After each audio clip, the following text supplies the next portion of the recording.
The education system today has come a long way from the time I was a trainee teacher in 1967. Those who are teachers here will attest to it. And with the internet, lives have changed tremendously, but technology also comes with its challenges, which you agree with me. 1967, when I think of 1967, I think of the time when I was a young trainee teacher in my first school, Jalan Teck Whye Primary School. And Jalan Teck Whye was situated in this, today you call it Ulu area, surrounded by greenery, where the blue sky stretches across with no inhibition from tall buildings. So that was Jalan Teck Whye.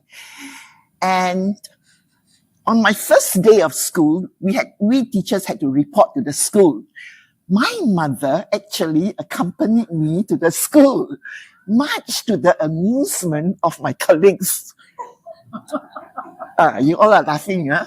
But little did they know that it's actually a proud mother who is so happy that her daughter has made it to the teaching profession.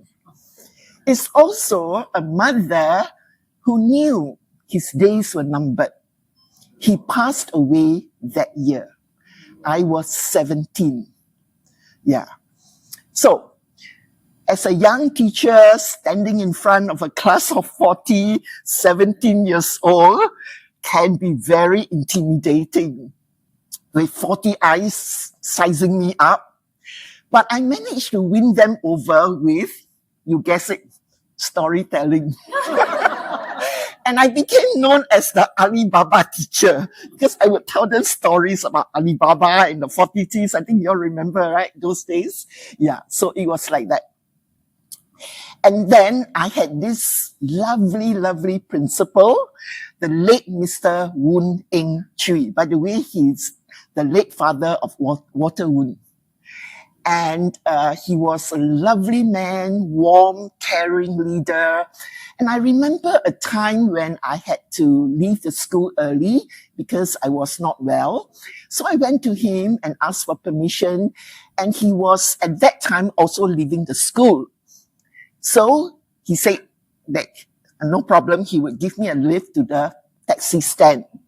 Instead of the taxi stand, he fetched me right home. So that's Mr. Woon for you. And to date, I still remember him with much fondness. So those were the happiest years of my life when there were no gold medals to aim for, no crazy rush to produce results for the school because of the ranking system. So it was like that during those days. So they were very happy days. And my colleagues, we young teachers had to understudy the seniors. So the seniors took care of us, watched over us, sayang us, the way a mother hen would her chicks, you know. And that was that. Also, there were the pupils. At that time, teacher is king in the classroom. So they look at, up to us, not really like gods, but they just loved us and we loved them in return. And as a form of appreciation, don't forget, Jalan Teck Whye is at the Ulu Kampong side, where the farms were. So for Teachers' Day, for festival days, do you know what we got? We get rambutans and chikus and eggs, not like today, yeah?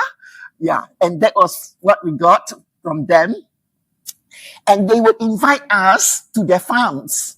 So when I went, I was greeted by a cacophony of sounds, quacking ducks, grunting pigs, barking dogs.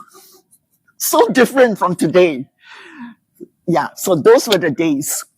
And my pupils, primary school, you call them pupils, not students. So my pupils, how did they spend their time? They would help their parents with the housework. They would water the plants, check the leaves for worms, and shepherd squawking chickens to the coop in the night. So that's what they do. And their spare time, their leisure time will be spent flying kites, playing with marbles, riding bicycles, playing football matches with their fellow neighbors. So unlike our children of today who will be texting and watching, you know what. So it was so different, during those days, and they were really lovely days. And our payday was $120. Don't laugh. It's a princely sum during those times. And we would look forward to payday because we had to go to the bank to cash the check.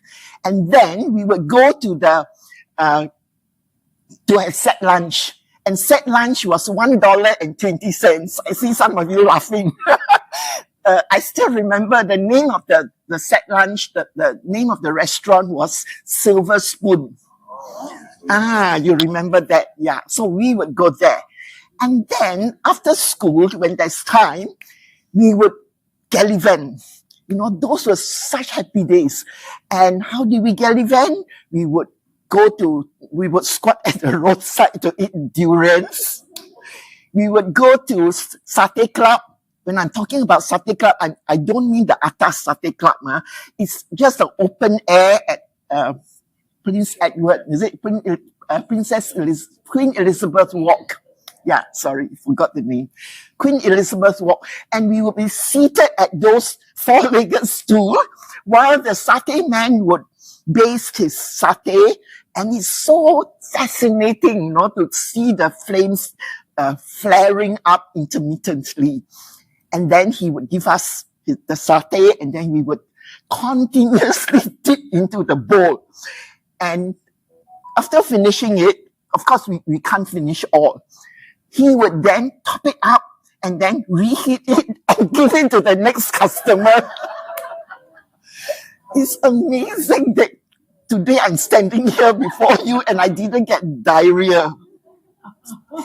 And then on weekends, we colleagues, especially the male colleagues who want to get to know the female colleagues better, would organize trips to the islands around Singapore. So we would go to Pulau Bantu, Pulau Belakang Mati, what's the new name now? Sentosa.